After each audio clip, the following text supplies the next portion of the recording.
Well, good morning. A bit of a blustery day on the farm today. Today we're talking about a different topic around hobby farm safety or workshop safety. It's not something we think about that often, but it's obviously a pretty important topic in staying safe. And I'm certainly not an expert in this area by any stretch. I'm just giving you some thoughts on what I do and how I think about things. Really, four areas that I think about. The first is situational awareness. The second is personal protective equipment. The third is safety equipment. And the fourth is how you actually operate the equipment. So let's get started. Focus on is personal protective equipment, PPE. This can really go a long way to helping prevent you from getting injured while on your farm or in your shop. And there's obviously a bunch of different categories. I think one of the first things, given the equipment and how loud everything is proper hearing protection. And there's obviously a variety of things you can use, from the single-use earpieces, which are great for one time. I often have these for friends that may just be coming up. These sort of pop-in ones, I actually use these quite a bit, especially when I'm doing something like cutting grass. And then sort of the more heavy-duty hearing protection. These are 3M Pelletors. I use these a lot for running the tractor or other equipment. My daughter and wife use a similar Pelletor. I've got a pair that I use for shooting. I certainly like the Pelletor brand. They're comfortable. So all of these are great to have and quite important. The second area, not surprisingly, is eye protection. Basic eye protection glasses. You can get them at your big box store or order online or whatever. I love these. These actually have reading glasses built in. And for those that are getting older, like me, that's a really good thing. Having a pair of sunglass version is great for when you're out cutting in the sun. And good to sort of get into a habit of wearing these all the time. And then some specialty stuff. These are more sealed goggles. I've used these when I was cutting some stone with a wet saw. Very helpful to protect your face. And then things like an eye shield for when you're doing grinding and that type of thing, when you need full protection on your face. Don't sort of use grinders without something like that. The third area is work gloves. So whether standard leather work gloves, I use these sort of all the time, even when I'm cutting or driving the tractor. I find those are great. You've got sort of mechanic style gloves, or if you're using the ATV, or my kids often use these a lot, very helpful. And then certainly some rubber nitrile style gloves for handling oil and grease and things like that. Fourth is face mask, dust protection. This is quite critical. I don't have a great supply of these in the middle of the epidemic. Obviously hard to get this stuff, but buying when you can high quality brand named N95 masks are often great. You're in a dusty environment, you're sanding and doing other things, you need proper protection. I've donated most of mine to the local emergency services here, but good to have. And quite frankly, if you're using anything consistently, the full-on respirator is actually better. These are relatively cheap. These units are disposable. You can put on different filters depending on what you're using. They don't cause your glasses to fog up, like a little moth living in there. But in general, great thing to use. And then you've also got specialty equipment. So if you're using a chainsaw or anything like that, something with proper hard hat for when you're working in the forest, face protection in addition to the eyeglasses, hearing protection, and then things like chainsaw chaps as well are critical. Then the final one I would say is a good pair of work boots. I try to wear these all the time.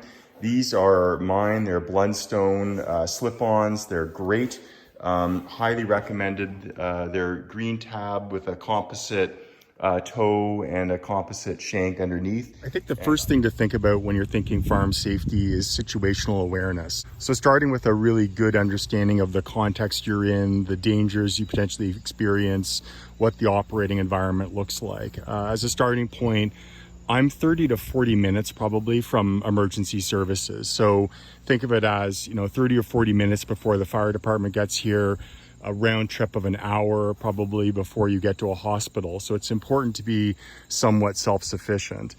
And then you think about farm work, it's really dangerous just given the variety of activities that you're undertaking. I read something that said you're 5 times more likely to be killed, and it's actually got the highest rate of disabilities versus many other occupations. I think probably mining is the only one that's worse than farming.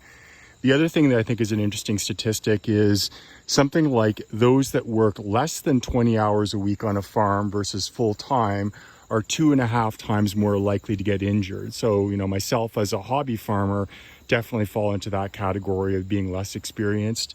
You're often alone. About 50% of the time that you see a farm injury, it's people working alone and later in the day, and often younger people. So those are all risk factors that are important to be thinking through.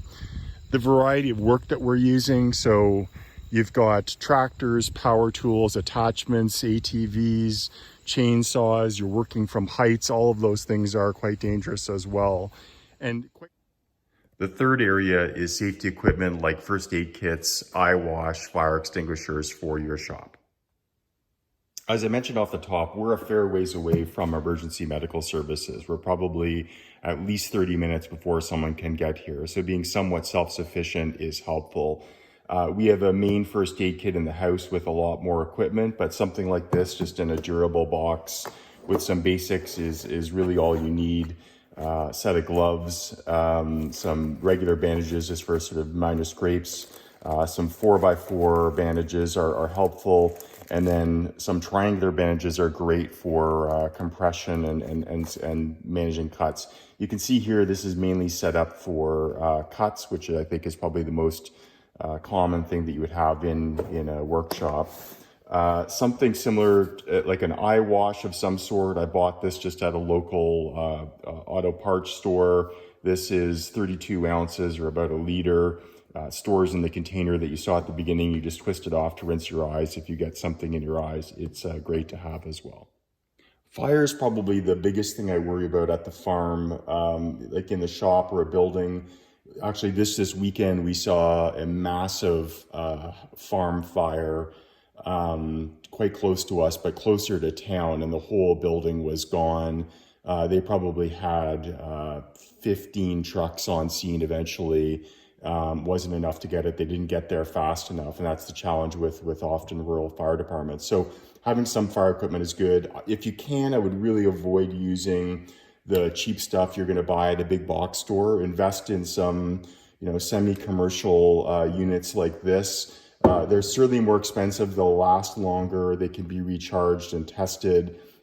This is Amerex, which is sort of what the local fireplace sells. You can find them in online to just search for sort of fire safety. You'll be able to find something, but full aluminum. This is a 10-pound unit, which is great. I have 3 of these on the main floor of my shop and then 2 more upstairs, and we have a number of these in the house as well, because you really need this. By the time you get like a pump set up or something, it's probably too late, or something like this, which is obviously a smaller unit.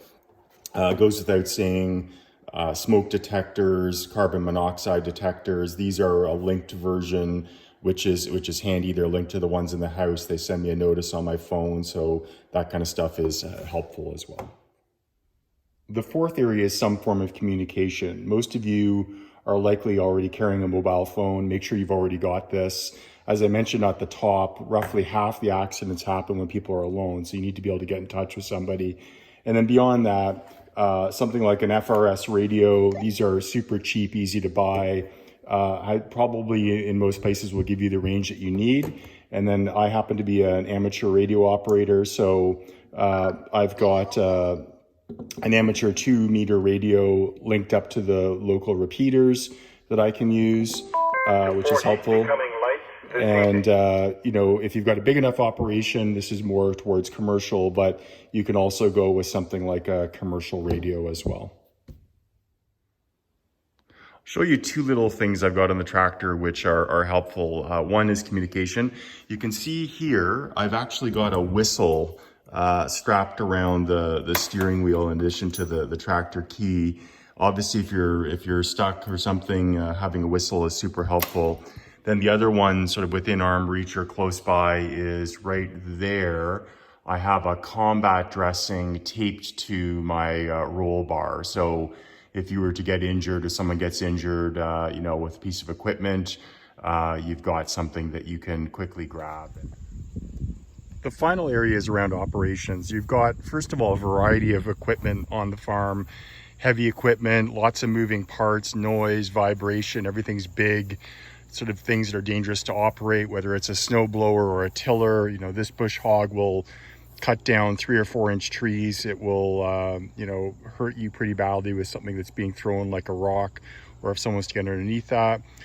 I think the big factor is really around discipline. So be careful not to take shortcuts when you're doing something. So for example, when I'm working on the PTO shaft, I always make sure that the tractor power is off, so that there's no issue with that. Making sure that you're wearing your PPE, doing things like always making sure that your equipment is lowered, your attachments are lowered, and that your bucket is lowered so that a dog or a kid or whatever doesn't get trapped underneath. That's incredibly important. It's critical that you make sure that you check around the tractor before you start to operate, whether you're moving forward or backwards, you're starting up equipment, all of that is really critical that you keep an eye on that. And then I think with a lot of it, when you're operating, today is sort of a good illustration. It's a bit wet on the grass and you just have to be careful. There's a whole probably video on this, but you know, operating, you can see down here, this goes down into a valley and we cut some trails down there, but being very careful when you're operating on side slopes, like anything that's going across the hill is really dangerous, very prone for rollover. You want to make sure that you've got covered with that. To prevent some of that, making sure that you're lowering your buck and keeping the weight low. You've got some counterbalance low equipment. My tires are loaded as well, so they're weighted. But even things like when you adjust the tractor, so when I added this canopy and the lights, that's probably an extra 25 pounds, and I actually notice that weight when I'm making changes right now.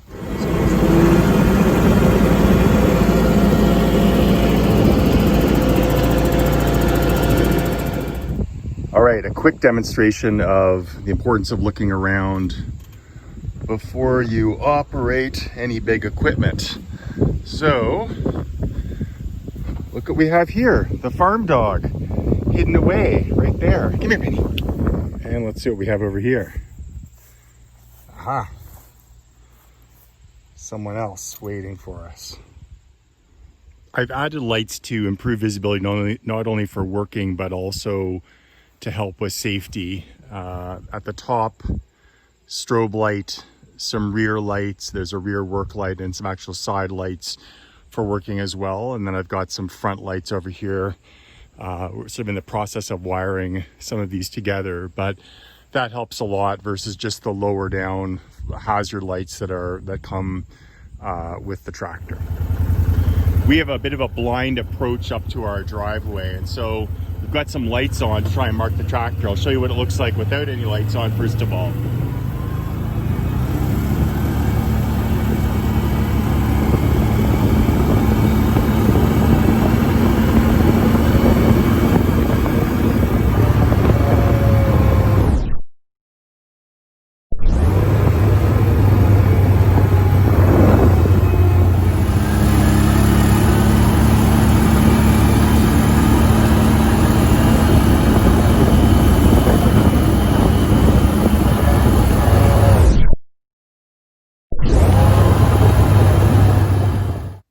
That's the end of today's video. I hope you found that helpful. Please click like if you did.